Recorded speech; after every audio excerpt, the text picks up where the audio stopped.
नमस्कार मित्रांनो, स्वागत आहे तुमचं आरोग्य आपल्या यूट्यूब चॅनलमध्ये. मित्रांनो, आज आपण वजन करण्यास नमस्कार मित्रांनो, स्वागत आहे तुमचं आरोग्य आपल्या यूट्यूब चॅनलमध्ये. मित्रांनो, आज आपण वजन कमी करण्यासंदर्भात एक नवीन माहिती बघणार आहोत, जी की वाढलेली चरबी कशी कमी करायची. तर मंडळी, वजन वाढल्याच्या सुरुवात झाली असेल तर आजपासूनच आहाराबाबत काही नियम आपण पाळायला सुरुवात करायला हवे.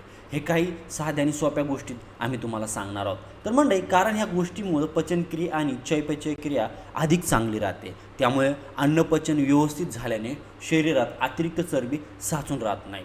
आणि त्यासाठी नेमकं काय करायला हवेत आता ते बघणार आहोत. तर मंडळी, सगळ्यात पहिलं गोष्ट म्हणजे की दिवसाची सुरुवात कोमट पाणी पिऊन करावी. कोमट पाणी पिल्याने पचन चांगलं होतं आणि शिवाय शरीर डिहायड्रेट राहण्यास मदत होते. नंतर आहे, रात्री झोपण्यापूर्वी 1 टिपूस जिरे आणि 1 टिपूस धने 1 ग्लास पाण्यात भिजत घालावे. ते सकाळी उठल्यानंतर ते पाणी गाळून घ्यायचं आणि गरम करून प्यायचं. यामुळे चयापचयक्रिया चांगली होते आणि शरीराला जास्तीत चरबी कमी होण्यास मदत होते. नंतर आहे, रात्री झोपण्यापूर्वी 1 टिपूस जिरे आणि 1 टिपूस धने एका ग्लास पाण्यात भिजत घालायचे. सकाळी उठल्यानंतर हे पाणी गाळून घ्यायचं आणि गरम करून प्यायचं. यामुळे चयापचयक्रिया चांगली होते आणि शरीरातील जास्तीची चरबी कमी होण्यास मदत होते. नंतर आहे, जेवण झाल्यानंतर नुसतीच बडीशोप खाण्याऐवजी त्यासोबत थोडा ओवा, काळं मीठ असे पदार्थही खा. त्यामुळे पचनक्रिया अधिक चांगली होते.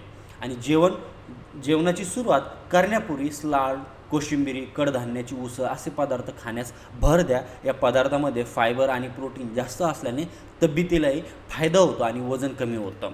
नंतरचा आहे, नाश्त्यामध्ये फायबर आणि प्रोटीनयुक्त पदार्थ जास्त प्रमाणात घ्यावे, कारण यामुळे पोट पुढे बराच वेळ भरल्यासारखं राहतं आणि शुगर केविंग कमी होते. तर मंडळी, अशा पद्धतीने तुम्ही तुमच्या रोजच्या आहारामध्ये याचं सेवन करू शकता. हे सेवन केल्याने तुमचं वजन नक्की कमी होईल. तर मंडळी, होती छोटीशी माहिती कशी वाटली कमेंट करून नक्की कळवा.